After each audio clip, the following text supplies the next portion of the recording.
माया जाळना से या नामे करोनी माया जाळना से या नामे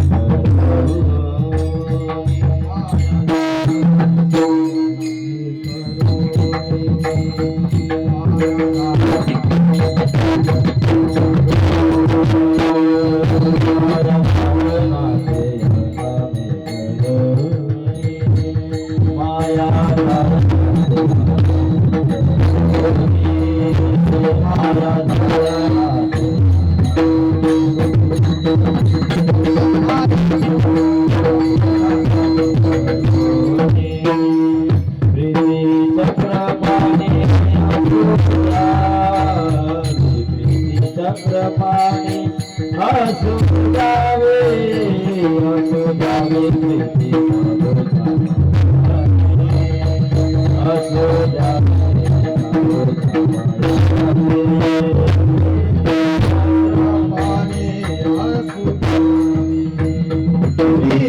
चक्रपाणी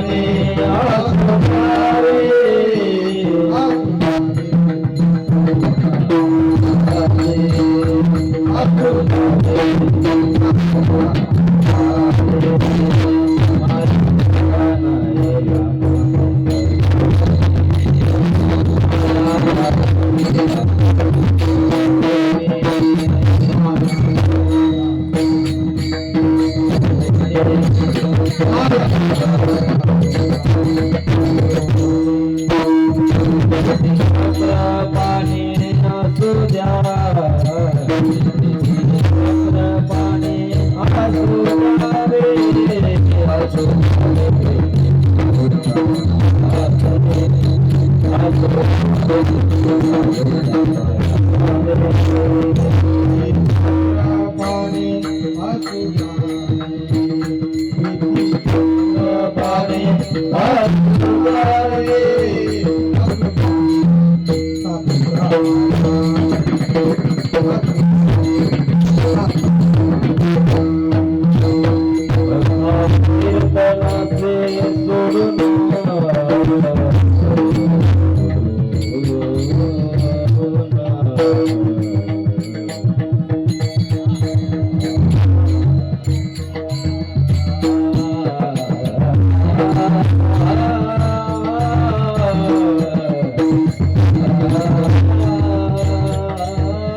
साक्षात्कार असो द्यावी प्रीती साधूच्या पायासी कथा कीर्तनासी सोडू नये साक्षात्कार झालिया सहज समाधी तुका म्हणे उपाधी गेली त्याची असो द्यावी प्रीती साधूच्या पायासी कथा कीर्तनासी सोडू नये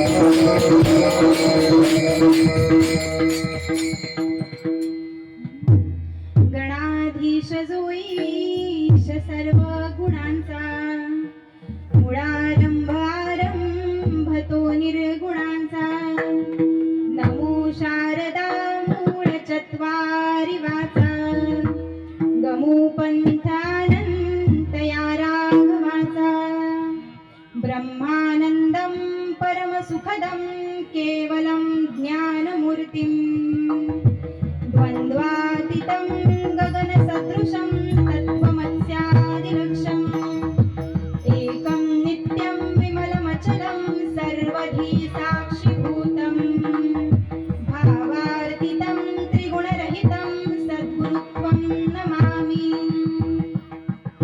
ध्यानमूलं गुरुरमूर्ति पूजामूलं गुरुर्पाद मंत्रमूलं गुरुर्वाक्य मुक्तिमूलं गुरुर्कृपा मुखं करोति वाचालं पङ्गुं लघयन्ते गिरिं यत्कृपातमहं वन्दे परमानन्दमाधवम् गुरुर्ब्रह्मा गुरुर्विष्णु गुरुर्देवो महेश्वरा गुरु साक्षात् परब्रह्म तस्मै श्री गुरुवे नमः श्री गुरु चरण प्रतापे पुण्य पापे जळाली त्रिभुवन समतीर्थे ज्ञान गंगे मिळाली शुभा शुभ पाहता भावना राम झाली निशिदिनी गुरुराया उन्मनी झोप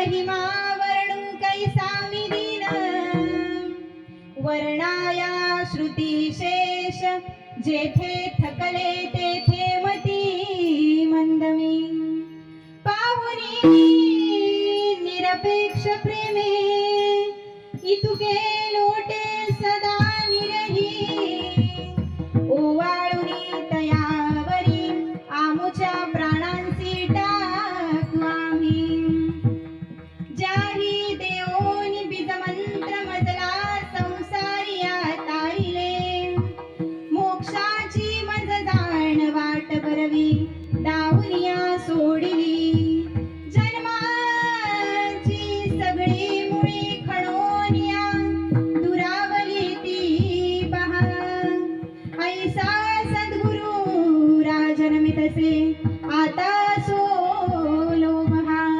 जयांचे केलिया स्मरण होय सकळ विद्यांचे अधिकरण तेची वंदू श्री चरण श्री गुरूंचे ते नमस्कारोनी आता सदा शिव समारंभां शंकराचार्य मध्यमां अस्मदाचार्य पर्यन्तां वंदे गुरु परंपरां यत् सत्येन जगत् सत्यं यत् प्रकाशेन विभाति यत् यदानन्देन नन्दन्ति तस्मै श्री गुरुवे नमः योऽन्तः प्रविश्य मम वाचमिमां प्रसुप्तां सञ्जीवयत्त किल शक्तिधर स्वधाम्ना अन्यांशहस्तचरणश्रवणत्वगादीन् प्राणान्नमो भगवते पुरुषाय तुभ्यं महायोगपीठे तटे भीमरथ्यं वरं पुण्डरीकाय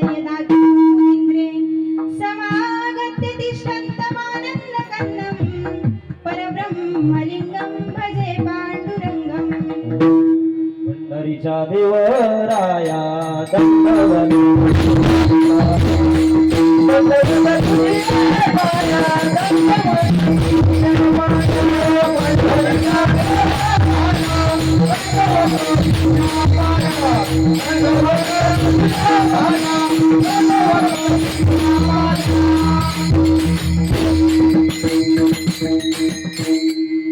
जयाचा जगी जन्मनामात झाला जयाने सदा वासनामात केला जयाची वर्णिता थोर कीर्ती नमस्कार माझा श्री सद्गुरु शंकर महाराज मूर्ती माझी वाणी तुझे पूर्ण नाम माझी वाणी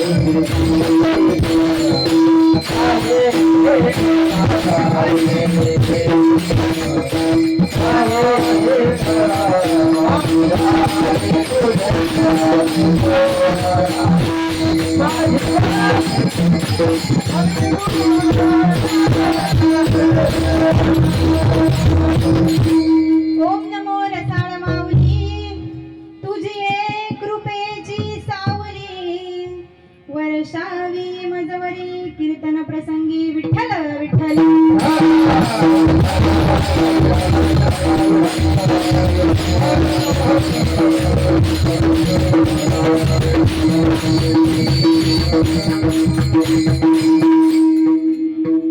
माया जाळनासे या नामे करुणी प्रीती चक्रपाणी असो द्यावी प्रीती साधूच्या पायासी कथा कीर्तनासी सोडू नये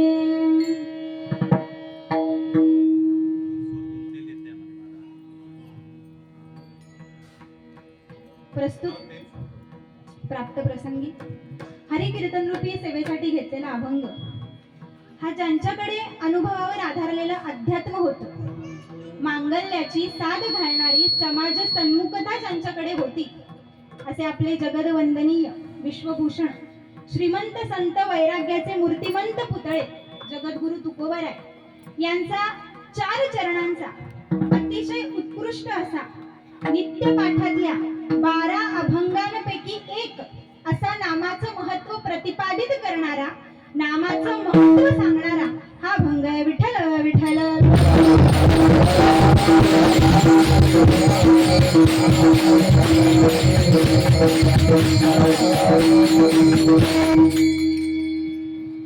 कोणत्याही कार्यक्रमाला सुरुवात करण्यापूर्वी त्या कार्यक्रमाचा थोडासा परिहार अर्थात त्या कार्यक्रमाचा थोडासा परिचय करून देणं अत्यंत आवश्यक असतं.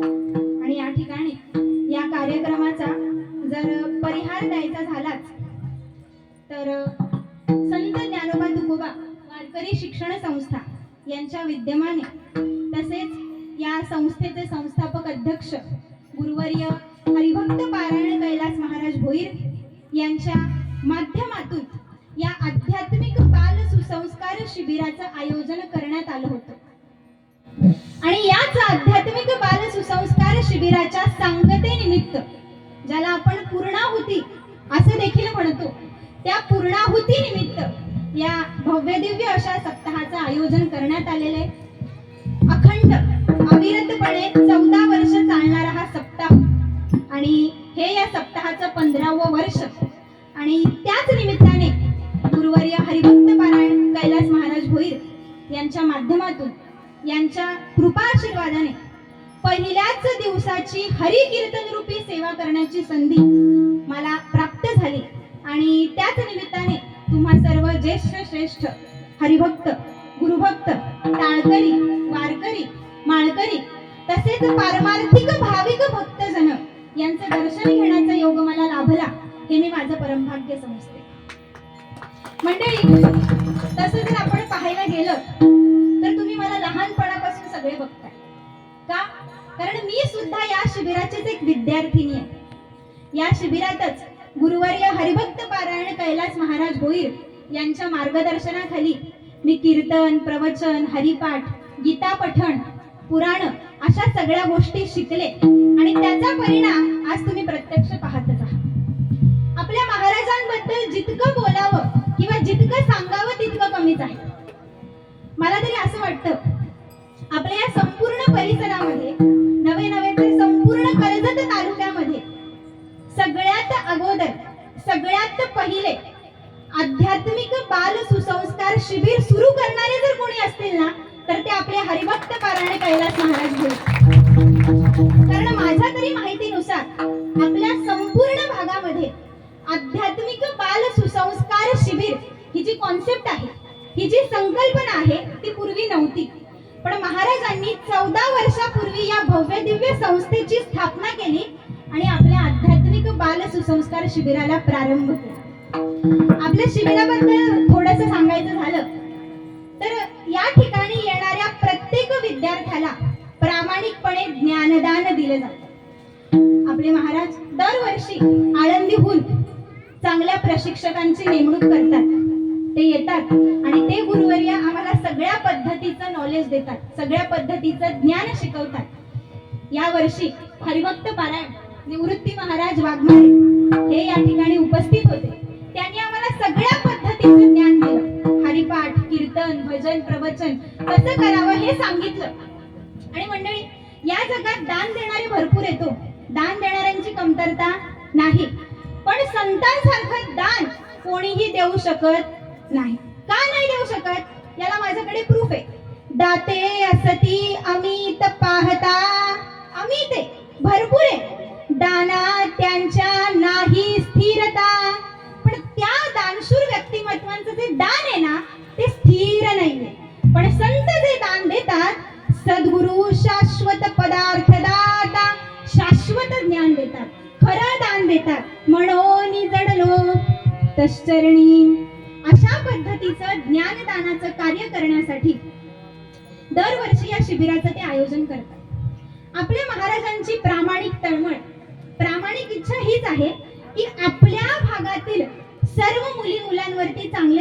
संस्कार व्हावेत, त्यांनी त्यांच्या आई वडिलांची सेवा करावी, त्यांच्याकडून छान पद्धतीने परमार्थ घडावा, सदाचार संपन्न मुलं व्हावीत, हा एकच प्रामाणिक आणि अतिशय प्रांजळ व निर्मळ हेतू महाराजांचा आहे. स्वतःसाठी नाही, पण जगत हितायच, जगाच्या कल्याणासाठी, जगाच्या हितासाठी. कारण मंडळी, हल्ली या कलियुगामध्ये मुलांना सुसंस्कार घडवणं अत्यंत गरजेचं आहे. ही काळाची गरज झालेली आहे आणि माझ्या या वाक्याला तुम्ही सुद्धा सहमत असणार. मग सुसंस्कार घडवण्याची जागा कोणती? तर हे आध्यात्मिक बाल सुसंस्कार शिबिर. या ठिकाणी सगळ्या पद्धतीचं ज्ञान दिलं जातं. या ठिकाणी चांगल्या विचारांची देवाणघेवाण होते.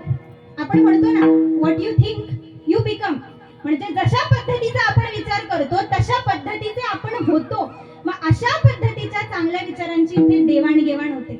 मुलांवरती चांगल्या विचारांची बिंबवणूक केली जाते, जेणेकरून उद्या मोठे होऊन ते वाईट मार्गाला लागणार नाही.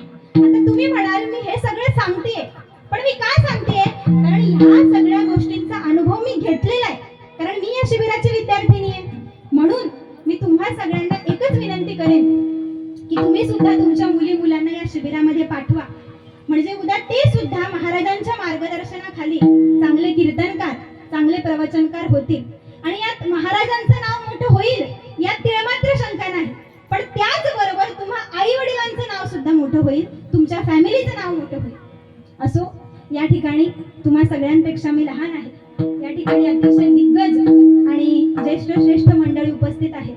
हरिभक्त पारायण आमचे तांबोळी आप्पा, तसेच आमचे मृदुंग वादक हरिभक्त पारायण सुनील महाराज शेळके सर, तसेच हरिभक्त पारायण सागर महाराज ऐनकर हे देखील या ठिकाणी उपस्थित आहेत. तसेच आपले सगळेच गायक वृंद आणि या दिग्गज मंडळींमध्ये मी या ठिकाणी उभी आहे. खरं तर मी माझं फार परमभाग्य समजते. म्हणून तुम्हा सर्व श्रेष्ठ मंडळींची आज्ञा घेऊन, तसेच हरिभक्त पारायण गुरुवर्य कैलास महाराज भोईर यांची आज्ञा घेऊन, तसेच या ठिकाणी आमचे पारधी सर सुद्धा उपस्थित आहेत. पारधी सरांबद्दल काय बोलावं? सर अतिशय उत्कृष्ट कीर्तनकार, ते सुद्धा मला वेळोवेळी मार्गदर्शन करतात. म्हणून त्यांचं सुद्धा मी मनापासून इथे आभार मानते आणि तुम्हा सर्वांच्या उपस्थितीचा आनंद हृदयस्थ करत मी आपल्या उपक्रमाकडे वळते. सेवेलागी सेवक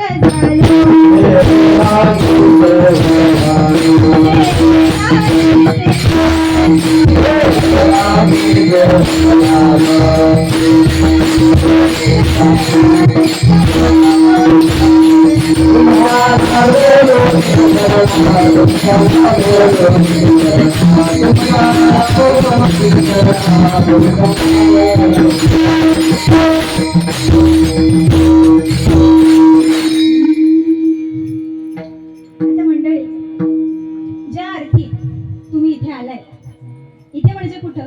हा सभा मंडप आहे, हा धर्म मंडप आहे, म्हणजे कीर्तनामध्ये तुम्ही या ठिकाणी आलेला आहात. मग या ठिकाणी मी तरी असं समजते की संसारातली सगळी दुःख, सगळा त्रास, सगळी चिंता दूर टाकून, सगळ्या इंद्रियांचं एक कान करून, एकाग्र होऊन या ठिकाणी भगवंताचं नामसंकीर्तन, भगवंताचं नामचिंतन श्रवण करण्यासाठी तुम्ही इथे आलेला आहात. आता माझं सांगण्याचं महत्वाचं कारण एकच आहे, कारण मंडळी, कीर्तन हा मनोरंजनाचा भाग नाहीये किंवा मनोरंजनाचा प्रकार नाहीये. आपण जर पाहिलं तर या कलियुगामध्ये, या 21व्या शतकामध्ये मनोरंजनाच्या साधनांची या जगामध्ये कमतरता नाही. काय काय मनोरंजनाची साधने आहेत? टीव्ही आहे, मोबाईल आहे, संगणक आहे, लॅपटॉप आहे. या सगळ्या साधनांच्या द्वारा, सोशल मीडियाच्या माध्यमातून आपण आपलं मनोरंजन करू शकतो. पण ही जी अशी जागा आहे, या ठिकाणी सासू सासऱ्याच्या गोष्टी, दारुड्यांच्या गोष्टी, जावई सुनेच्या गोष्टी काही कामाच्या आहेत का? ही ती जागा आहे का? तसेच नुसतं हसवण्याचं सुद्धा कीर्तन काही कामाचं? अहो, हसून हसून आयुष्य चाललं आपलं, पण इथे 2 तास पण जर आपल्याला हसायचं असेल तर आपल्यासारखं मोठं दुर्भाग्य कोणी नसेल. हसवणाऱ्या कार्यक्रमांसाठी आपल्याकडे महाराष्ट्राची हास्य जत्रा आहे, कॉमेडी एक्सप्रेस आहे, चला हवाई उद्या आहे. या सगळ्या साधनांच्या माध्यमातून आपण आपलं मनोरंजन करू शकतो. तुम्ही YouTube जरी उघडलं, तुम्ही गुगलला गेलात, क्लब म्हणून टाकलं किंवा हसवण्याचे कार्यक्रम असं टाकलं, हजारो लाखो व्हिडिओ तुमच्या समोर येतील. पण कीर्तन हे एक असं माध्यम आहे, ही नारदाची गादी अशी पवित्र जागा आहे की या माध्यमातून आपल्याला काय करायचंय? परमार्थ लोकांना सांगायचंय, अध्यात्म लोकांना सांगायचंय, संतांचं वर्णन करायचंय, देवाच्या स्वरूपाचं वर्णन करायचंय, चांगलं ज्ञान दानाचं कार्य करायचंय. कसं मंडळी, प्रत्येक गोष्टीला ना एक लिमिट असते. लिमिट म्हणजे माहिती आहे ना, एक मर्यादा असते आणि त्या मर्यादेमध्येच माणसाने फिरलं पाहिजे. मग तसं आपल्या संतांनी सुद्धा कीर्तनाला एक मर्यादा बांधून दिलेली. मग कीर्तनाची मर्यादा काय? भक्ती ज्ञान विरहित गोष्टी इतर न करावी. कीर्तन म्हटलं की त्याच्यामध्ये भक्ती आणि ज्ञानाच्याच गोष्टी होणं गरजेचं आहे. भक्ती अधिक ज्ञान इज इक्वल टू किंवा बरोबर कीर्तन. आणि जर त्याच्यामध्ये भक्ती आणि ज्ञानाच्याच गोष्टी नसतील तर त्यामध्ये कीर्तन नाहीये. तुम्ही त्याला दुसरं कोणतंही नाव देऊ शकता. अहो, आपली पूर्वापार चालत आलेली परंपरा आहे आणि त्या परंपरेचा आपण जोपासना केली पाहिजे, तिची उल्लंघना केली पाहिजे का? कारण आपले नामदेव महाराज सांगतात, नाचू कीर्तनाचे रंगी.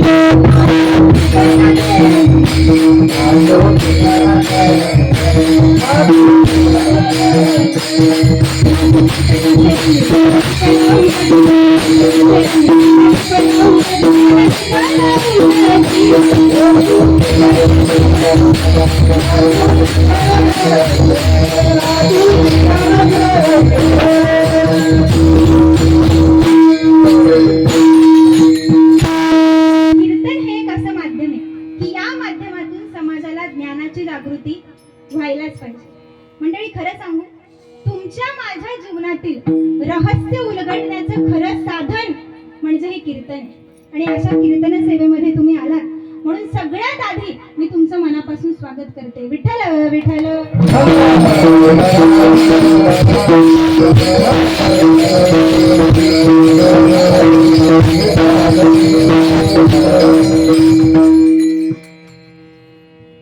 माया जाळ नासे या नामे करुणी, प्रीती चक्र पाणी असो द्यावी. असो द्यावी प्रीती साधूच्या पायासी, कथा कीर्तनासी सोडू नये. प्रस्तुत अभंगाचा शब्दशः अर्थाचा जर आपण विचार केला तर आपल्याला असं लक्षात येईल, जगद्गुरु तुकोबराय या अभंगाच्या माध्यमातून आपल्यासारख्या सर्वसामान्य सर्वसाधारण संसारी जीवाला उपदेश करतायत. काय सांगतायत ते? माया जाळ नासे या नामे करुणी. काय म्हणतायत ते? मायेचा नाश करायचा असेल तर नाम महत्वाचं, नामस्मरण करणं नितांत गरजेचं आहे, नामस्मरण करणं अत्यंत आवश्यक आहे. का? तर जो नामस्मरण करतो त्याला माया बांधू शकत नाही आणि जो नाम घेत नाही त्याला माया आपल्या बंधनात अडकवल्याशिवाय राहत नाही. मग आता इथे प्रश्न असा निर्माण होतो की नेमकी माया म्हणजे काय? तर मायेची सगळ्यात साधी आणि सोपी डेफिनेशन म्हणजे मी व माझेपणा याचं नाव माया. मग हा मी आणि माझेपणा काय करतो? तर जीवाला बंधनामध्ये अडकवतो. म्हणून आपल्या संतांनी सांगितलंय की आपण काय म्हणायचं की तू आणि तुझं, म्हणजे देवा, पांडुरंगा, परमेश्वरा, ईश्वरा हे जे सगळं काही विश्व आहे याच्यावरती जेवढी सगळी स्थावर जंगम मालमत्ता आहे, जेवढं काही ऐश्वर्य आहे, माझी सगळी धनसंपत्ती आहे, ती सगळी तुझी आहे रे बाबा. कारण त्याच्यावरती जर आपण आपलेपणा दाखवला नाही तर आपला फायदा आहे. जर आपण आपलेपणा सांगितला, माझं माझं केलं, मुक्त होता परी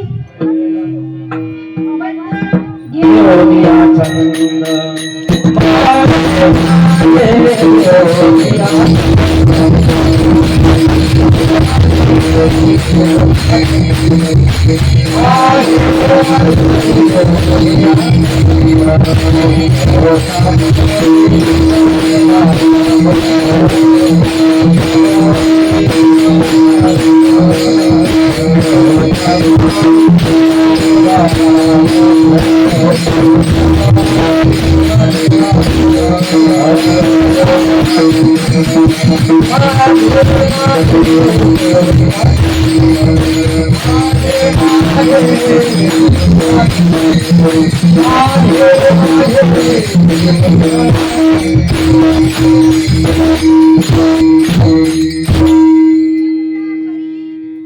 बळे झाला बद्ध घेऊन या छंद माझे माझे. माणूस काय, माणूस मुक्त आहे, पण माझं माझं करून त्याने स्वतःला मायेच्या बंधनामध्ये अडकवून ठेवलेलं आहे. मग मायेच्या बंधनातून आपल्याला सोडवायचं असेल तर सगळ्यात महत्वाचा उपाय म्हणजे नामस्मरण करणं. श्रद्धायुक्त भावनेने, श्रद्धायुक्त अंतःकरणाने, प्रेमपूर्वक देवाचं नामस्मरण आपल्याला त्यांनी करायला सांगितलेलं आहे. पुतना मावशीने प्रेमाचं नाटक केलं, पण त्या प्रेमामध्ये भक्ती नव्हती आणि भक्तीशिवाय प्रेमाला शून्य किंमत आहे. तुम्हाला जर भगवंतावर प्रेम करायचं असेल तर भक्तियुक्त भावनेने प्रेम करणं गरजेचं आहे. बघा, एखाद्याला कोंबडी पकडायची असेल, तो काय करतो? सगळ्यात पहिले ज्वारीचे दाणे टाकतो, बाजरीचे दाणे टाकतो. मग ती कोंबडी जवळ आली की तो हळूच पाठीमागे जाऊन त्या कोंबडीला पकडतो. आता याचा अर्थ त्या कोंबडी पकडणाऱ्याचं कोंबडीवरती प्रेम आहे का? नाही. मग असं प्रेम काही कामाचं नाही. श्रद्धायुक्त भावनेने, निर्मळ अंतःकरणाने आपल्याला काय करायचंय? देवावरती प्रेम करायचंय, संतांना शरण जायचंय, सत्संग करायचंय. करू नका काही संग धरा,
त्याच्याने काय होईल? तुमच्या भाग्याचा उदय होईल, तुमचं भाग्य उदयाला येईल. आणि एकदा का तुम्ही संतांना शरण गेलात की तुम्हाला खरं नाम कळेल, खऱ्या देवाची प्राप्ती होईल. म्हणून त्यांनी आपल्याला काय सांगितलंय की नम्र भावाने तुम्ही संतांना शरण जा. का? नम्र झाले भूता तेने कोंडिले. नम्र झाल्याशिवाय अनंताची प्राप्ती होणार नाही. म्हणून माऊली सांगतात की तुम्ही काय करा? तरी तनु मनु जीवे चरणासी आणि अगरवता करावे. आपल्याला त्यांचं दास्यत्व पत्करायला सांगितलंय, त्यांची सेवा करायला सांगितलंय. मग आता तुम्ही म्हणाल त्यांची सेवा म्हणजे त्यांचे हातपाय चेपणे का? तर नाही. त्यांची सेवा म्हणजे त्यांना जे आवडतं ते करणं. मग आता आपल्या संतांना काय आवडतं? तर ते नाम आवडतं. मग आपण काय करायला पाहिजे? सेवा त्यावडी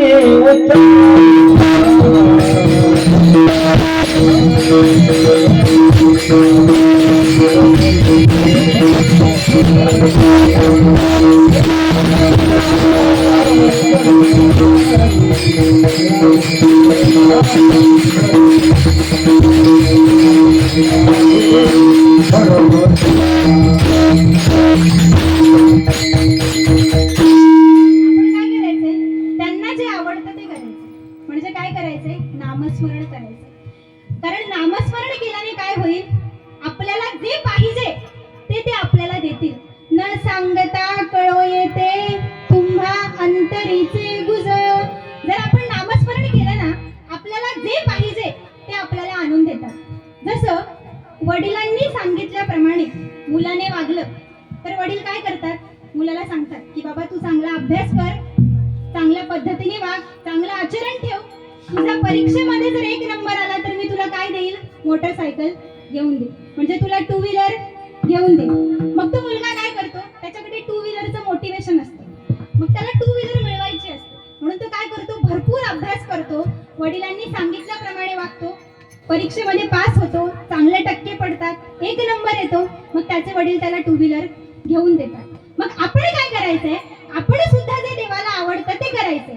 त्याच्याने काय होईल, मग अपेक्षित जे आपुले तेही संगती पुसले, जेणे अंतःकरण बोधने संकल्पाने. आपल्याला जे पाहिजे ते सगळं ते पूर्ण करतात.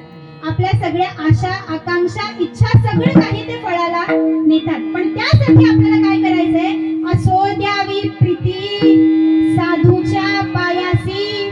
का त्यांच्या चरणावरती प्रीती ठेवायची, का त्यांना श्रद्धायुक्त भावनेने शरण जायचं, कारण त्या ठिकाणी आपल्याला चांगले विचार मिळतील, त्या ठिकाणी आपल्याला कीर्तन भजन कथा या सगळ्या गोष्टींचं श्रवण आपल्याला घडेल.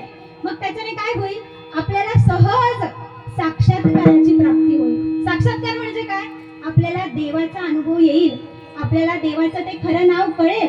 आणि एकदा का साक्षात्कार झाला, साक्षात्कार झालिया सहज समाधी, तुम्हाला समाधी अवस्था प्राप्त होईल. मग काय होतं, समाधी अवस्था प्राप्त झाल्यानंतर माणसाच्या सगळ्या बाह्य उपाधी चालल्या जातात. काका मामा चुलता आई वडील बहीण भाऊ या सगळ्या बाह्य पदवी चालल्या जातात आणि माणूस अंतरंगामध्ये मग्न असतो. अंतरंगातला तो आनंदाचा अनुभव घेत असतो. पण अशा सगळ्या गोष्टी साक्षात्कार घ्यायचा असेल, निधिध्यास घ्यायचा असेल, समाधी अवस्थेला प्राप्त व्हायचं असेल, तर त्यासाठी या नामे करुणी नामस्मरण गरजेचं आहे. मग ते नामस्मरण कुठे मिळेल, असो द्यावी प्रीती साधूच्या पायासी. हा झाला अभंगाचा शब्दशः अर्थ. विठ्ठल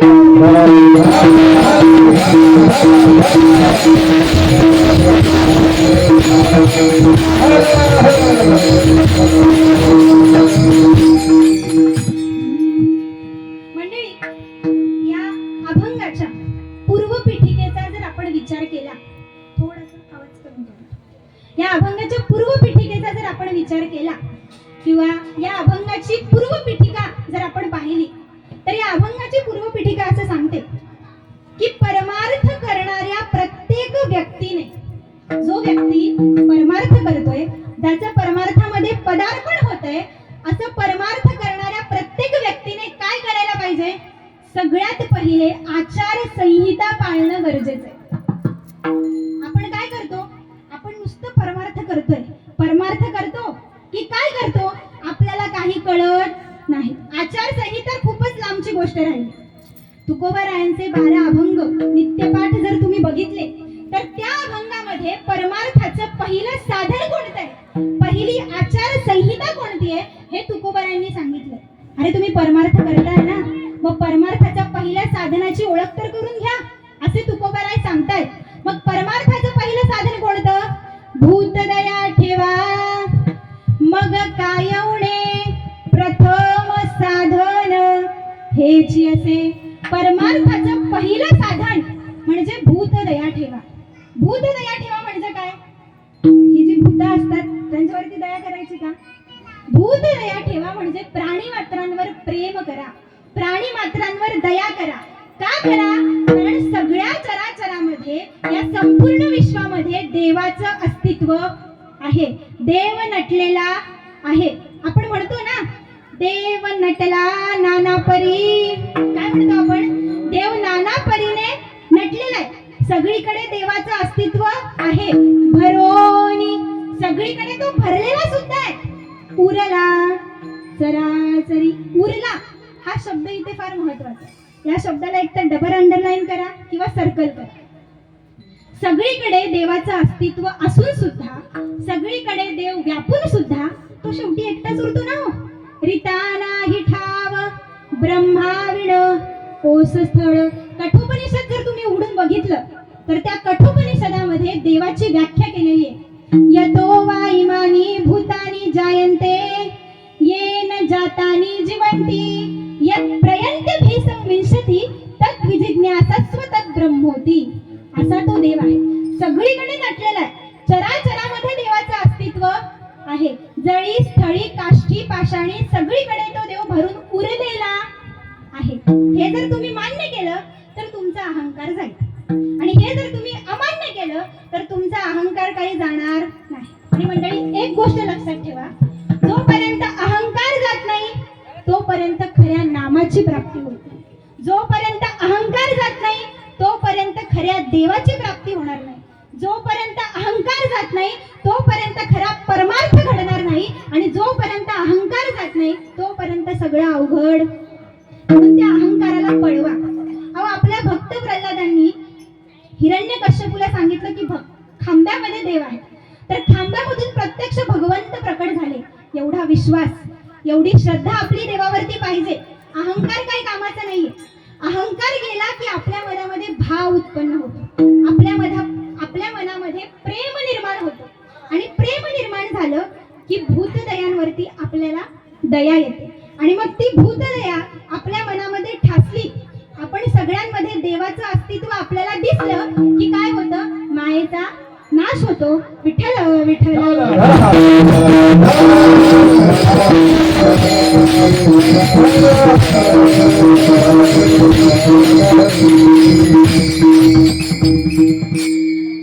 काय होतं, मायेचा नाश होतो. नाहीतर आयुष्यभर जरी देवदेव करत फिरलं, या गळ्यामध्ये तुळशीची एवढी टपोरी माळ घातली, इकडे गंध लावला, बुका लावला, लोकांना दाखवण्यासाठी पांढऱ्या कलरचा धोतर घातलं, सदरा घातला, टोपी घातली, इकडे फेटा बांधला, काही कामाचं नाही. ह्या सगळ्या वस्तू करत लोकांमध्ये देवदेव करत फिरलं, काहीही उपयोगाचं नाही. बाह्य रंगाला काही महत्व नाही. बाह्य रंगापेक्षा अंतरंगामध्ये किती ज्ञान आहे, अंतरंगामध्ये किती नॉलेज आहे, हे सगळ्यात जास्त महत्वाचं आहे. तुम्ही लोकांना दाखवण्यासाठी जर परमार्थ करताय ना, तर काहीही फायदा नाही. लोकांसाठी परमार्थ करू नका, स्वतःसाठी परमार्थ करा. कारण स्वतःसाठी परमार्थ केलात, देव हृदयी अंतरी अशी जाणीव होईल. आणि लोकांना दाखवण्यासाठी परमार्थ करताय, भेटी नाही जन्मवरी अशी अवस्था तुमची होईल. म्हणून लोकांना दाखवण्यासाठी, जगामध्ये मिरवण्यासाठी, लोकांची वाहवा मिळवण्यासाठी परमार्थ करू नका. Then that's your loss. त्याच्यामध्ये तुमचा लॉस आहे, त्याच्यामध्ये तुमची फजिती आहे. मग याचा अर्थ तुम्हाला खरा परमार्थ अजून कळलेलाच नाहीये. परमार्थ कशाला म्हणतात? कोणाला माहिती आहे इथे परमार्थ कशाला म्हणतात? मी जर कोणाला विचारलं की बाबा कशाला म्हणतात परमार्थ, तर तुम्ही सांगणार ना, महाराज सोपं आहे. गळ्यात माळ घातली, भजन केलं, पूजन केलं, वारी केली, कीर्तन केलं, प्रवचन केलं, आम्हाला वाटतं आमचा परमार्थ झाला. पण मंडळी, सगळ्यात चुकीची डेफिनेशन, सगळ्यात चुकीची व्याख्या ही परमार्थाची. परमार्थाची जर अशी व्याख्या तुमच्या डोक्यामध्ये असेल ना, तर ती आत्ताच्या आत्ता काढून टाका. अहो, हा परमार्थ नाहीये, ही परमार्थाची साधन आहे. तो परमार्थ तर अजून लांब आहे. परमार्थ महाधन जोडी देवाचे चरण. परम म्हणजे कोण? तो परम पुरुष. मग असा जो कोणी परम आहे त्याचा अर्थ कळणं म्हणजे परमार्थ. आपलं काय होतंय, हाका मारी जाच्या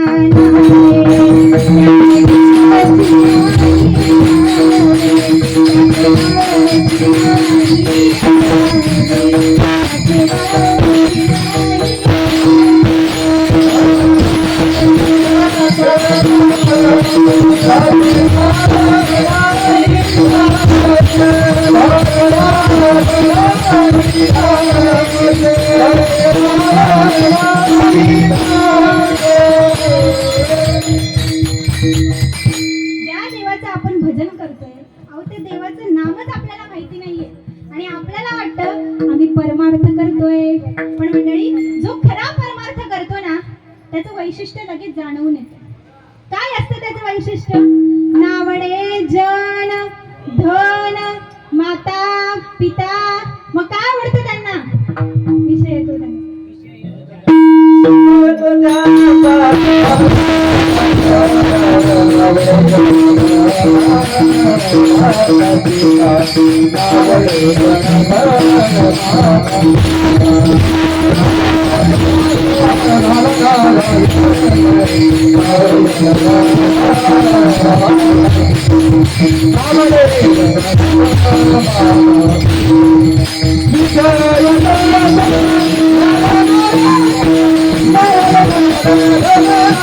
Thank you.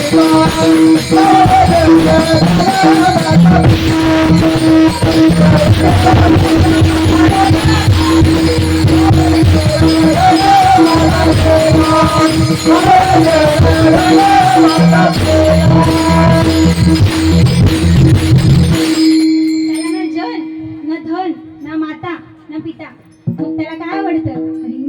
देव माझा माझा माझा, देव माझा माझा माझा,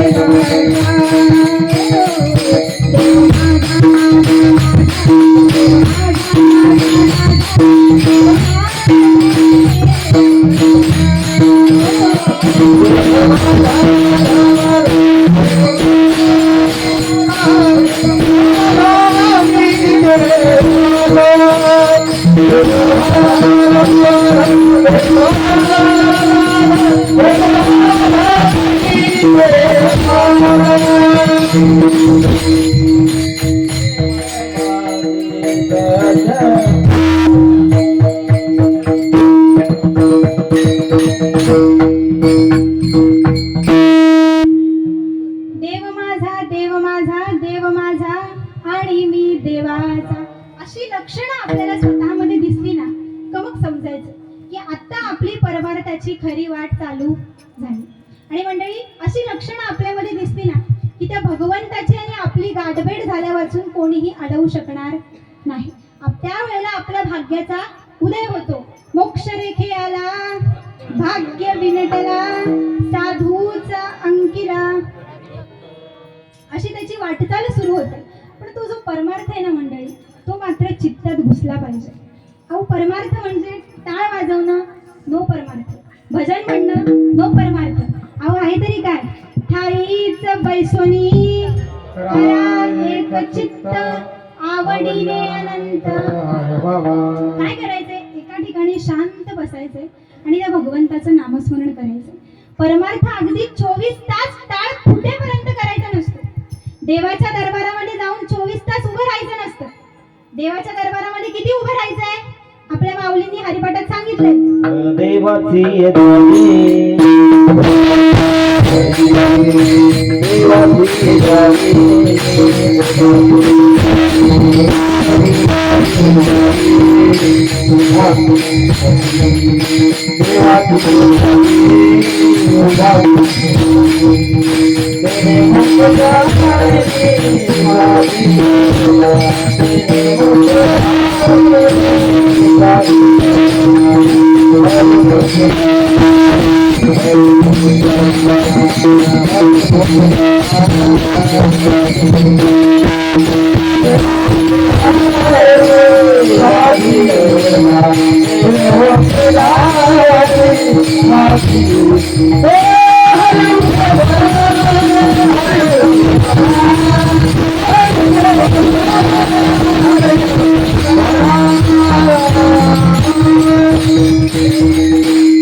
देवाची द्वारी किती उभं राहायचं?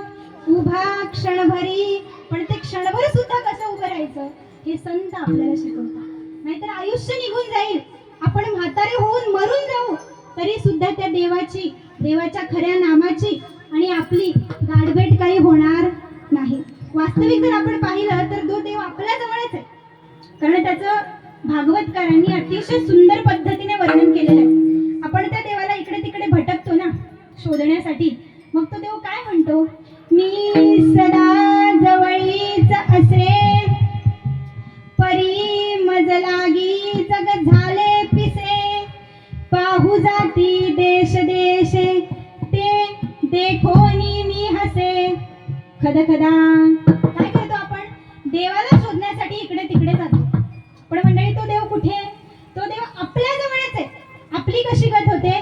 नाभी मृगाचे कस्तुरी व्यर्थ हिंडे वनांतरी. ज्याप्रमाणे त्या हरणीच्या नाभीमध्ये कस्तुरीचा वास असतो, ती कस्तुरी लपलेली असते, पण ती हरिणी त्या कस्तुरीच्या वासाला शोधण्यासाठी नुसतीच रानामध्ये फिरत असते. शेवटी मरून जाते, पण तरी सुद्धा तिला त्या कस्तुरीचा वास काही सापडत. तशी आपली गत होते. देव हृदयी अंतरी भेटी नाही जन्मवरी, अशी आपली अवस्था होते. म्हणजे मंडळी, आपण स्वतःचं नुकसान करतोय येथे कुणाचे काय बागे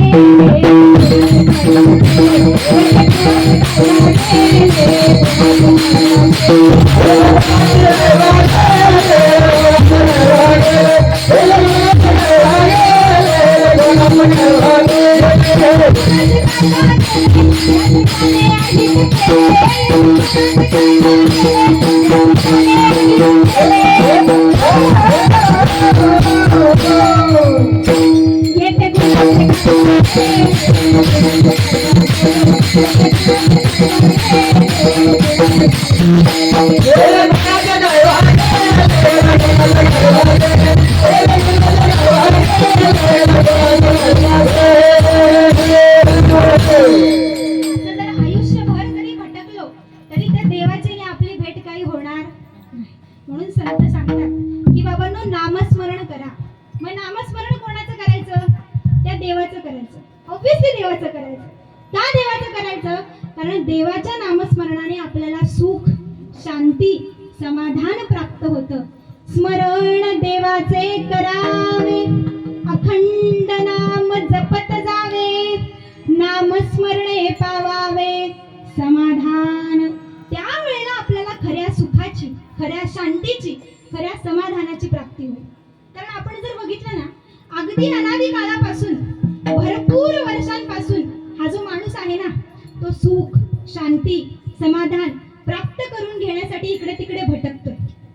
पण आज आता गयत माणसाला त्या सुखाची काही प्राप्ती झालेली नाही. प्रत्येक माणूस आपापल्या परीने सुख प्राप्त करण्याचा आटोकाट प्रयत्न करतोय, पण मंडळी ते सुख आपल्याला मिळत नाही. मग याचं कारण काय? तर खरं सुख शोधण्याचा, खरी शांती शोधण्याचा जो आपला मार्ग आहे ना, तोच नेमका चुकलेला आहे मार्ग. आपल्याला तो मार्गच माहिती नाहीये. अहो, या जीवाची मोठी गंमतच आहे. आपल्याला काय वाटतं माहितीये? कुठलेही कष्ट न करता, कुठलीही मेहनत न घेता, कुठलेही काम न करता अतिशय स्वादिष्ट, रुचकर भोजन आपल्याला जेवायला मिळावं. पंच पक्वान्नांचं ताट आपल्या समोर असावं. तसेच राहायला एक आलिशान बंगला असावा. आता तो बंगला काय असा भगस्त चांगला वाटणार नाही. मग त्या बंगल्यासमोर एक 4 चाकी गाडी असावी. आता एवढा मोठा बंगला बांधलाय म्हणजे लोकांना दाखवण्यासाठी नोकर चाकर पण त्याच्यामध्ये पाहिजे ना. मग नोकर चाकर असावेत. आपली सगळी कामं आपण त्यांच्याकडून करून घ्यावी. खायचं प्यायचं, मस्त मजा करायची, फिरायला जायचं, कधीही आजारी पडू नये. म्हणजे आपण कमवलेला पैसा त्या डॉक्टरकडे आपण, डॉक्टरला आपल्याला लागणार नाही तो पैसा, डॉक्टरच्या चक्रा आपल्याला मारावा लागणार नाही. कधीही वृद्धत्व येऊ नये, म्हणजे कधीही म्हातारं होऊ नये आणि कधीही मृत्यू येऊ नये. अशा इच्छा या जीवाच्या असतात. मग आता तुम्हीच सांगा, या इच्छा बरोबर आहेत का? किंवा या इच्छा काही पूर्ण होणाऱ्या आहेत का? अहो, मुळातच आपण या मृत्यू लोकामध्ये जन्माला आलेलो आहोत. आणि हा मृत्यू लोक कसा आहे? नाशिवंत आहे, नाशवान आहे. माऊली म्हणतात, जे जे दिसे ते ते नासे, पुनरपी दिसे हे घटिका यंत्र जैसे परिभ्रमेगा. या मृत्यू लोकाची प्रत्येक वस्तू नाशवान आहे, नाशिवंत आहे. प्रत्येक वस्तूचा नाश होणारा आहे. अहो, या मृत्यू लोकाचा जो राजा आहे ना, त्याचं नाव आहे कालब्रह्मा. तो कालब्रह्मा काय करतो? दररोज हजारो लाखो मानवरूपी सूक्ष्म शरीरांचं भक्षण करतो, म्हणजे आपल्याला मारून टाकतो. त्याने आपल्याला काय केलंय? कर्म, भ्रम, पाप, पुण्य या जंजाळामध्ये त्याने आपल्याला अडकवून ठेवलंय. आणि स्वर्ग, मृत्यू, पाताळ या 3 पिंजऱ्यामध्ये त्याने आपल्याला कैद करून ठेवलेलं आहे. कबीर महाराज फार गोड वर्णन करतात.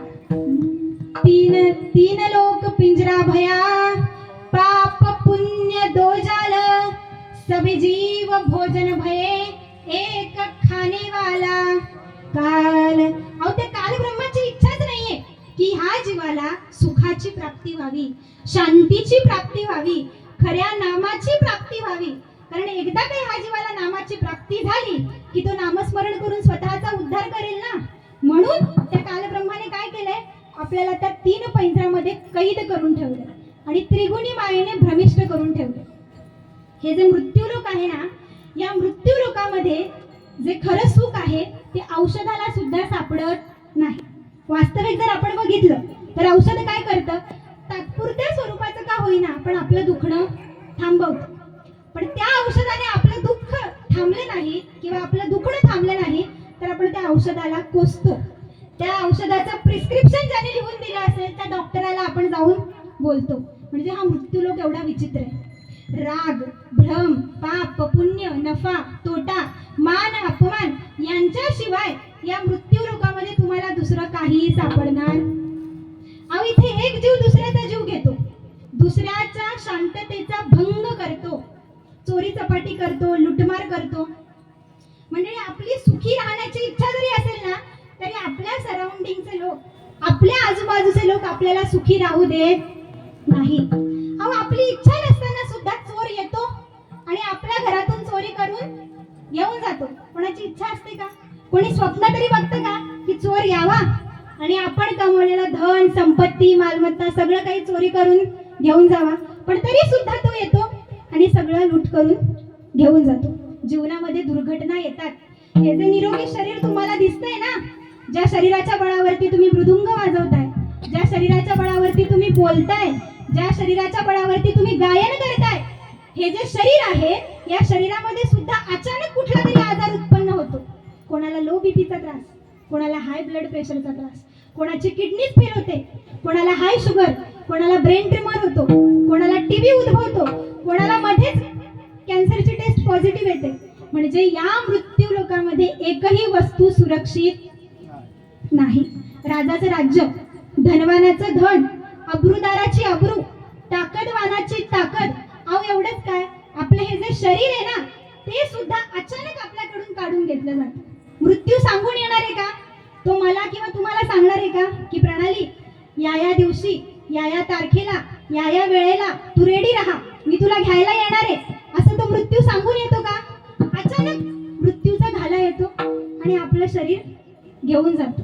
म्हणजे ह्या मृत्यू लोकामध्ये आपली एकही वस्तू सुरक्षित नाही. मग गर्व कशाचा करायचा, अभिमान कशाचा करायचा?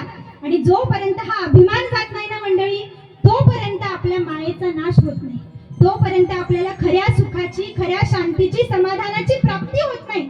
कारण आपल्याला खरा मार्ग सापडत नाही. पण आपल्या संतांनी तो मार्ग आपल्याला सांगितलाय. मार्ग दावनी गेले आधी, दया निधी संत ते, तेणेची पंथे चालू जाता, न पडे गुंता. त्यांच्या मार्गावर जर आपण गेलो तर आपल्याला कुठेही गुंता, अडी अडचण काहीही निर्माण होणार नाही. विठ्ठल विठ्ठल.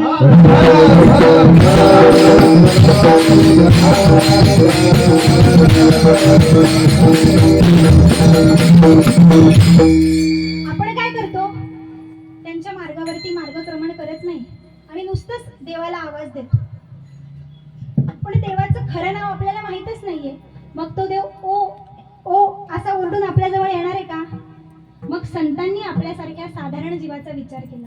संत म्हणतात की तुझं म्हणणं बरोबर आहे, तुला देवाच्या खऱ्या नामाची माहिती नाही ना, मग तू एक काम कर, मी तुला देवाच्या तात्पुरत्या स्वरूपाचं नाव सांगतो, त्या देवाच्या नावाचं तू भजन कर, त्या देवाच्या नामाचं तू स्मरण कर. मग ते नाम कोणतं?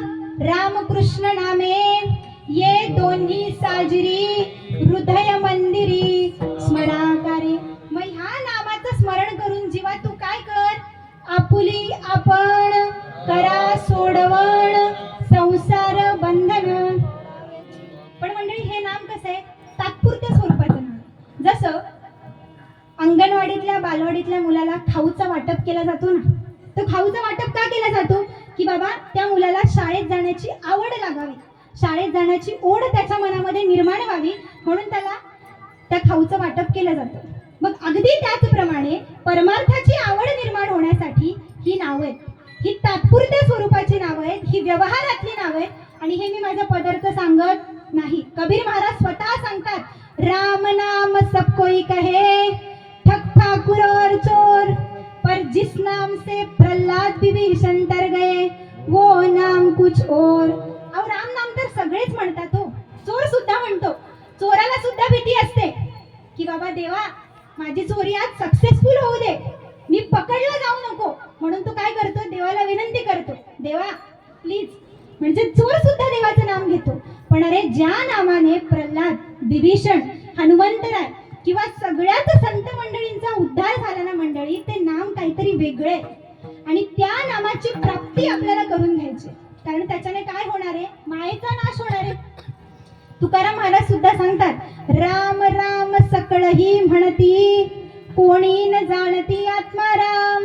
राम हा कालचा सूत दशरथाचा, अनंत युगांचा आत्माराम. असा तो आत्माराम आहे.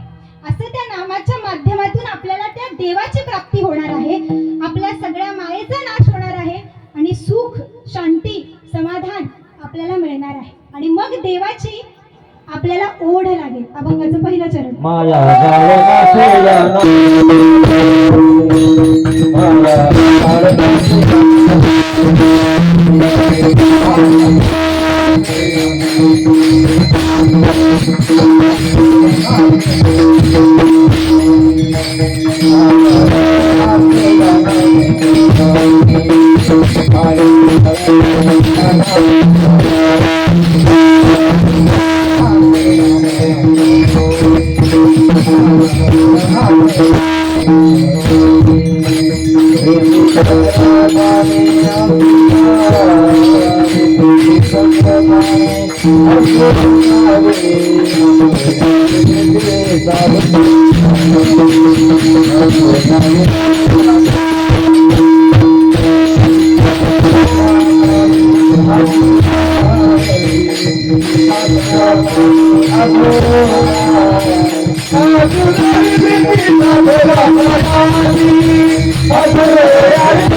कसे मंडळी, भक्ती साधनेमध्ये ना नामस्मरणाला अनन्य साधारण असं महत्व आहे.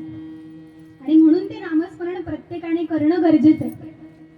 पण भक्ती कशी करावी, देवाचं नामस्मरण कसं करावं, हेच आपल्याला माहिती नाही. पुराणांमध्ये वर्णन केलेला भक्तांचा एक आदर्श आहे आणि तो आदर्श म्हणजे भक्त प्रल्हाद. आपल्याला सगळ्यांनाच माहिती आहे की त्या भक्त प्रल्हादाला लहानपणापासूनच भगवान विष्णूंविषयी किती नितांत प्रेम होतं. त्याच्या मनामध्ये भगवान विष्णूंविषयी किती भक्ती होती. त्याला त्या भक्ती मार्गावरून बाजूला आणण्यासाठी त्याच्या पित्याने किती प्रयत्न केले हे सुद्धा आपल्याला माहिती आहे. मी त्या कथेच्या भागामध्ये शिरत नाही.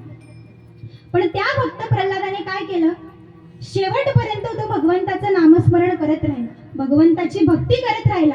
मग शेवटी भगवंत त्याच्यावरती प्रसन्न झाले आणि भगवंताने त्या भक्त प्रल्हादाला वर मागायला सांगितलं.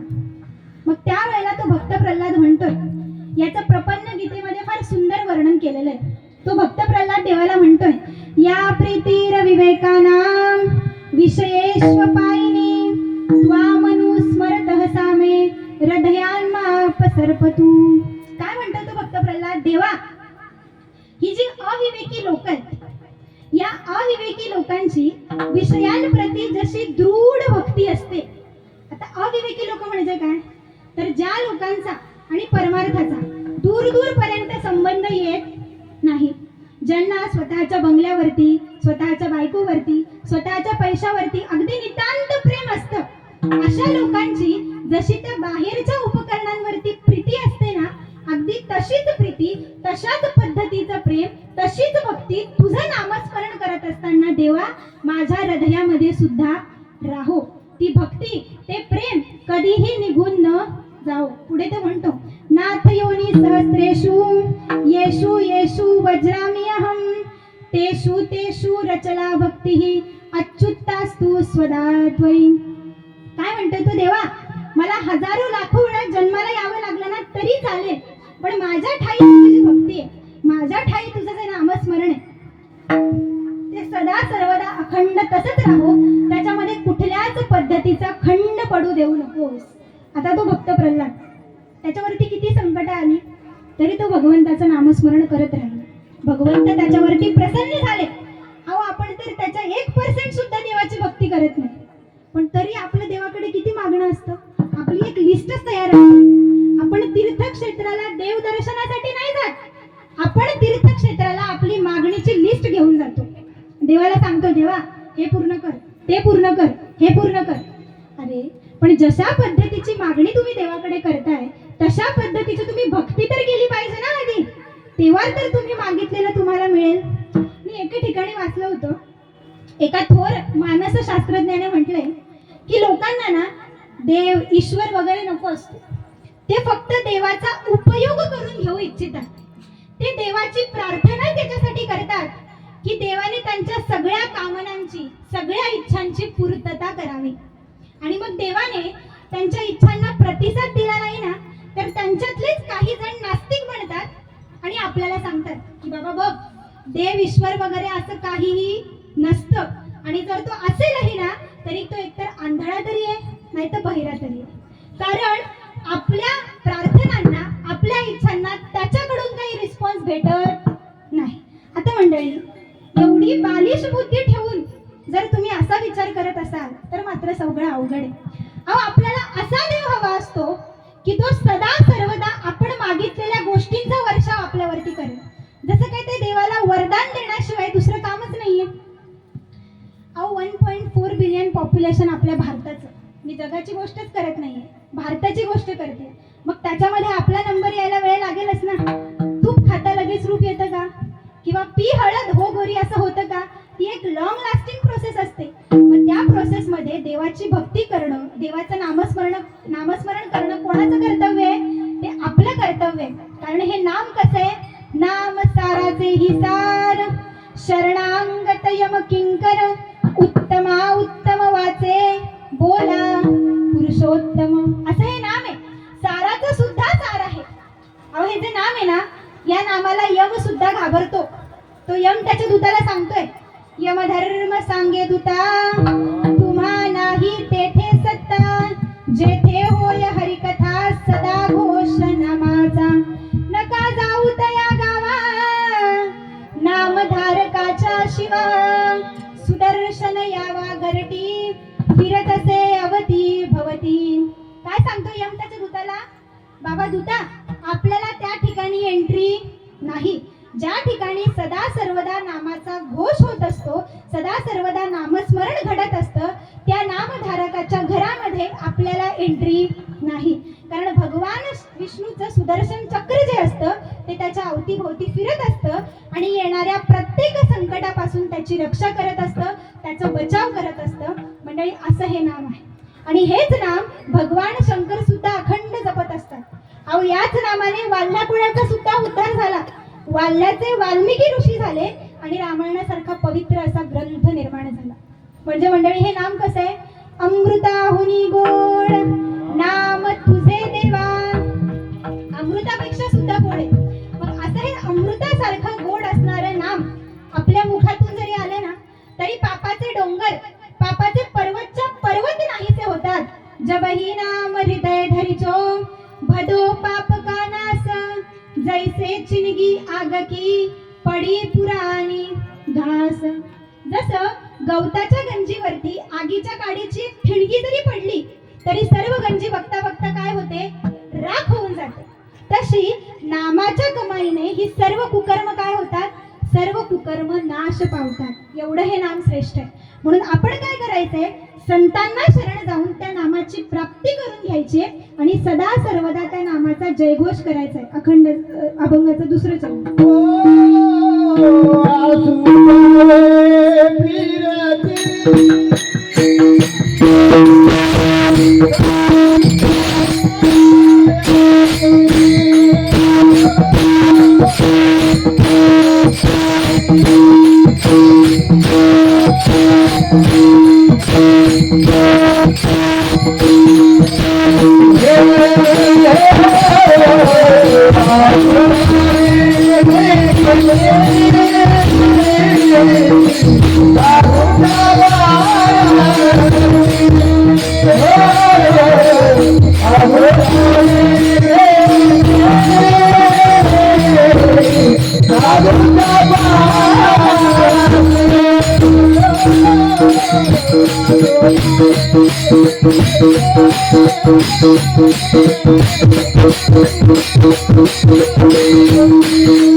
मंडळी, देवाने आपल्याला या पृथ्वी तलावरती जन्माला घातलंय ना, मग या नरदेहाचा उपयोग करून घ्या. नरदेहाचा उपयोग करून देहाचं आपलं सार्थक करून घ्या. कारण जेवढं या संसारामध्ये तुम्ही गुरफटत जाणार ना, तेवढं तुम्ही त्याच्यामध्ये वाहत जाणार. कारण आपल्या संतांनी ना या संसाराला भवनदीची उपमा दिलेली आहे, सागराची उपमा दिलेली आहे. आणि या संसाराच्या सागरामध्ये आपण कसे वाहून जाऊ हे सुद्धा आपल्याला कळणार नाही. मग तो किती का पट्टीचा पोहणारा असे ना, तो इंटरनॅशनल लेवलचा स्विमर जरी असला, गोल्ड मेडलिस्ट असला, तरी सुद्धा संसाराच्या भवसागरातून त्याला बाहेर काही पडता येत नाही. तो गटांगळच खात राहतो. म्हणून आपले संत सांगतात, भव नदीचे पाणी रे गड्या मोठे ओढी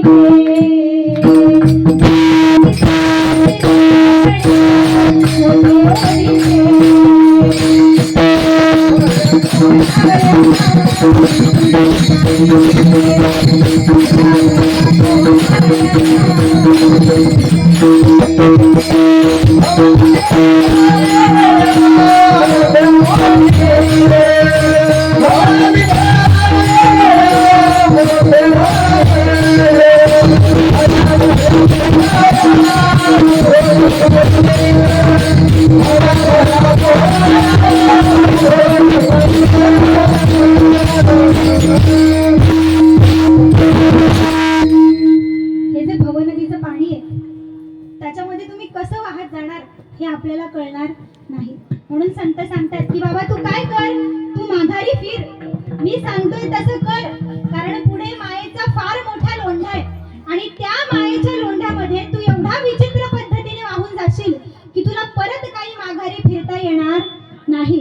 उलट उलट माघाऱ्या प्राण्या फिर गोते काशी, भरला पूर मायेचा लोंढा वाहून या जाशी.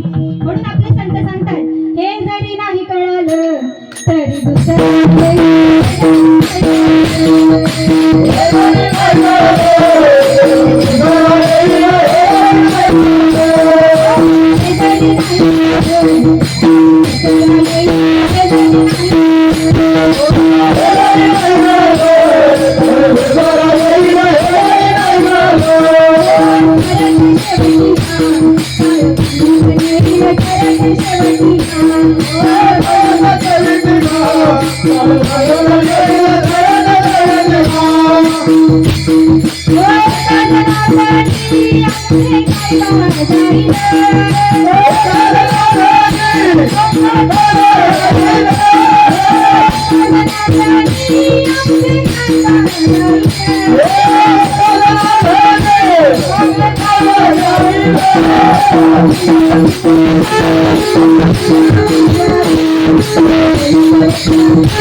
कधी कोणावरती धावून येईल हे काही आपण सांगू शकत नाही.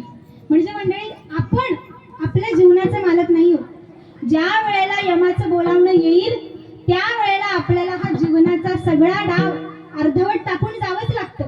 कारण माणूस कसा आहे, परावलंबी आहे. स्वावलंबी आपण आहोत का? आपण स्वावलंबी नव्हत, आपण परावलंबी आहोत. प्रसिद्ध साहित्यिक गदी माडगुळकर यांनी गीत रामायणामध्ये माणसाच्या जीवनाचं फार मार्मिक गणित मांडलेलं आहे.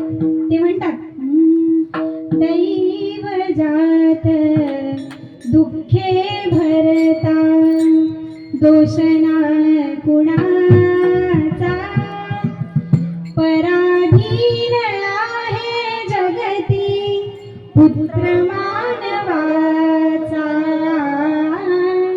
दोष ना कुणाचा, दोन ओंडक्यांची होते सागरात भेट, एक लाट तोडी दोघा पुन्हा नाही गाठ, क्षणिक देवी आहे बाळ, मेळ माणसाचा, क्षणिक देवी आहे बाळ, मेळ माणसाचा, पराधीन आहे जगती पुत्र मानवाचा, दोष ना कुणाचा, दैव जात दुःखे भरता. ज्याप्रमाणे अफाट अशा समुद्रामध्ये दोन ओंडके वाहत वाहत एका ठिकाणी एकत्र येतात, काही काळ तसेच राहतात, पण मंडळी समुद्र असतो त्याच्यामध्ये पाण्याच्या लाटा येणारच. मग त्या समुद्रामध्ये प्रचंड अशी मोठी लाट येते आणि त्या दोन्ही ओंडक्यांची ताटातूट होते. एक ओंडकं ह्या किनाऱ्याला फेकलं जातं आणि एक ओंडकं त्या किनाऱ्याला फेकलं जातं. परत पुन्हा कधीच त्यांची गाठभेट होत नाही. माणसाचंही तसंच आहे. दोन जीव एकत्र येतात, पती पत्नी एकत्र येतात, एकत्र येऊन संसार करतात आणि त्या संसारामध्ये रंगून देखील जातात. पण मंडळी संसार असतो त्याच्यामध्ये मृत्यू येणारच. मग त्या संसारामध्ये मृत्यूरूपी प्रचंड अशी मोठी लाट येते आणि त्या दोन्ही जीवांची ताटातूट होते. परत पुन्हा कधीच त्यांची गाठभेट होत नाही. म्हणजे आपण आपल्या जीवनाचे मालक आहोत का? ज्यावेळी यमाचं बोलावणं येईल त्यावेळेला आपल्याला हा जीवनाचा सगळा डाव अर्धवट टाकून जावंच लागतं. मग त्या ठिकाणी कोणतीच सबब चालत नाही. आता येतो, नंतर येतो, माझं हे काम राहिलं, ते काम राहिलं, अशी कोणतीच सबब त्या ठिकाणी चालत नाही. म्हणून मंडळी असं जीवन वाया घालवू नका. नामस्मरण करा, संतांना शरण जा, कथा कीर्तनाचं श्रवण करा. अभंगाचं तिसरं चरण.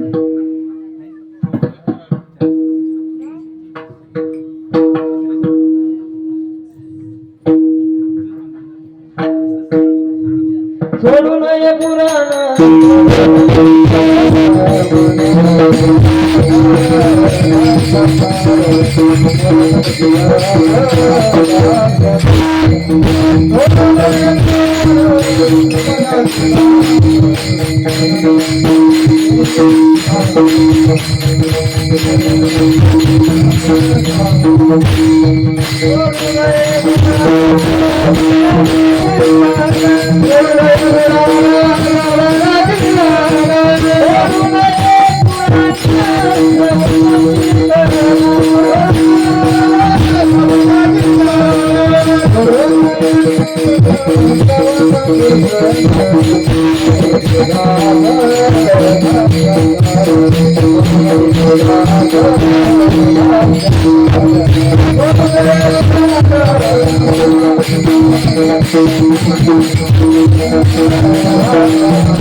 त्यावेळेला तुम्हाला साक्षात्काराची प्राप्ती होईल, अनुभव येईल.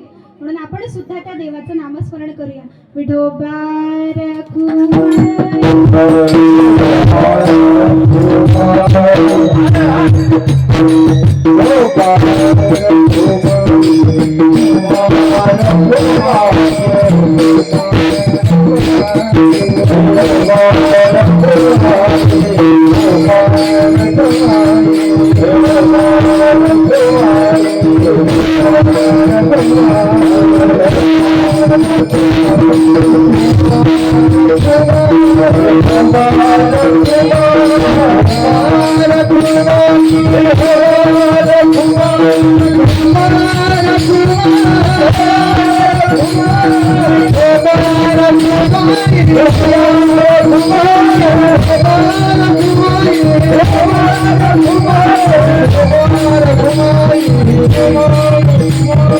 Mubarak, Mubarak, Mubarak,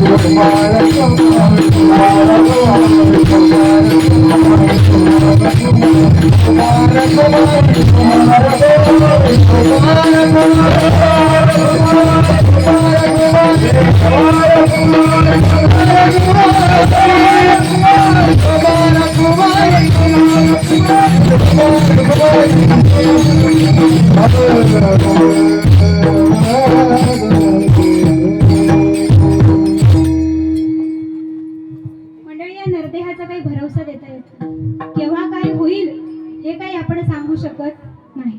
म्हणून सावध व्हा आणि सावध होऊन देवाचं भजन करा. कारण कबीर महाराज सांगतात, इस तन धन की कोण बढ़ाए, देखत नैनों में मिट्टी मिलाए.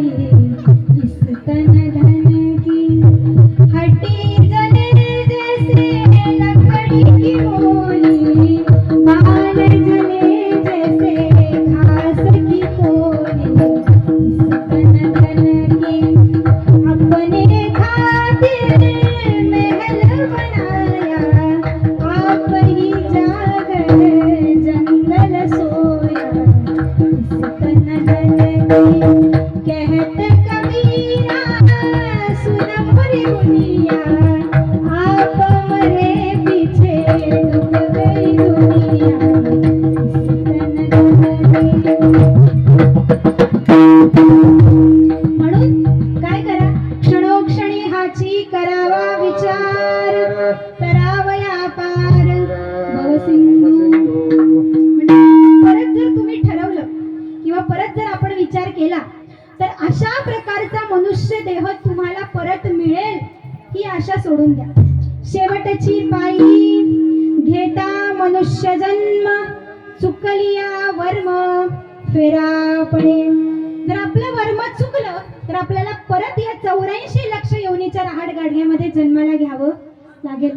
म्हणून आपल्याला काय करायचंय, देवाचं भजन करायचंय, देवाचं नामस्मरण करायचंय, जेणेकरून या 84 लक्ष योनीच्या जात्यामध्ये आपल्याला परत परत फिरावं लागणार नाही.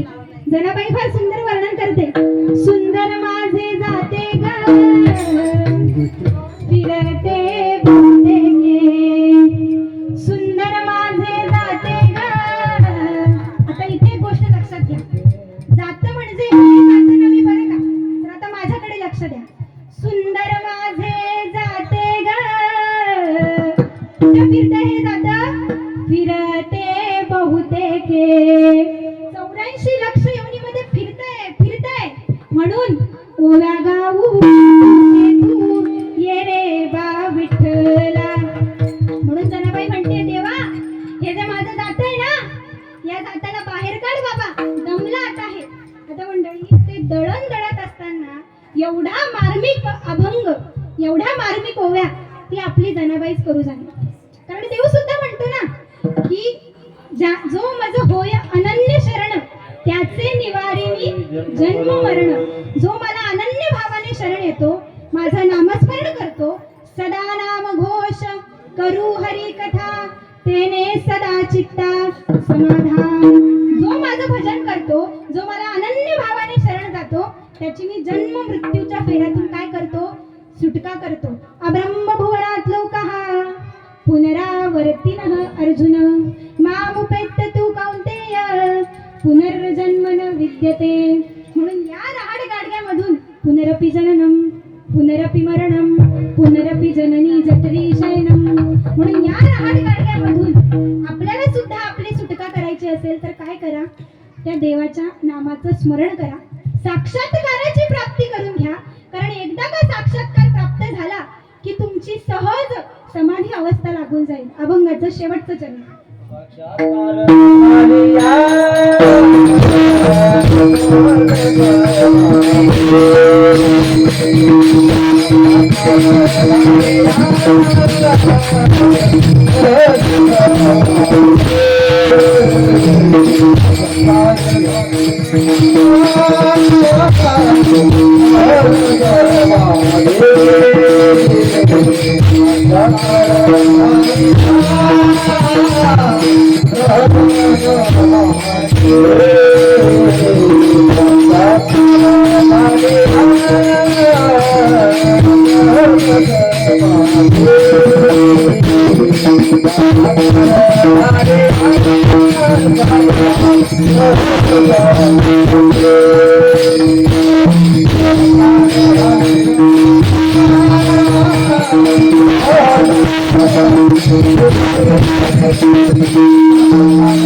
माया जाळनासे अनामे करुणी प्रीती चक्रपाणी असो द्यावी प्रीती साधूच्या पायासी कथा कीर्तनासी सोडू नये पुराण श्रवण कीर्तन मनन निधिध्यास साक्षात्कार असो द्यावी प्रीती साधूच्या पायासी कथा कीर्तनासी सोडू नये.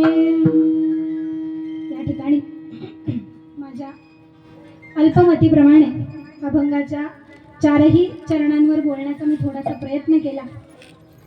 यापैकी जे शब्द किंवा माझे जे काही विचार तुमच्या मनाला पटले असतील ते महाराजांकडूनच आलेले आहेत आणि जे विचार तुमच्या मनाला पटले नसतील, तुमच्या मनाला भावले नसतील ते माझे असतील असं म्हणा आणि मला माफ करा. लहान मूल म्हणून मला माफ करा. या ठिकाणी सगळ्याच जणांनी अगदी उत्कृष्ट सहकार्य केलं.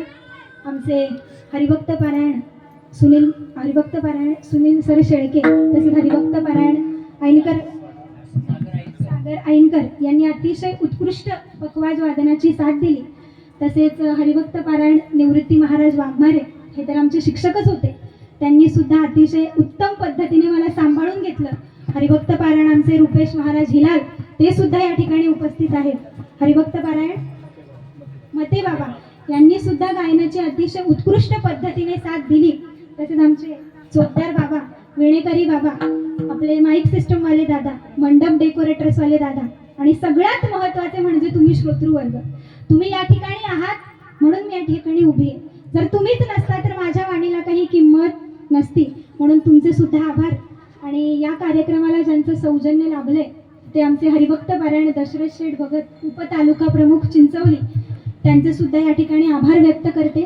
आणि झालेली सेवा माझ्या समर्थ सद्गुरूंच्या चरणी आणि पांडुरंग परमात्म्याच्या चरणी अर्पण करते आणि सेवेला पूर्णविराम देते. ज्ञानेश्वर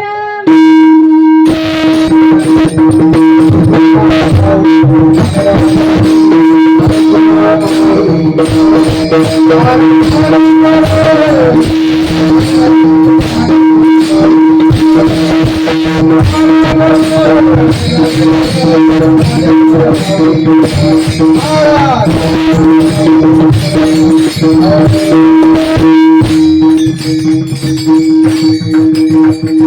हे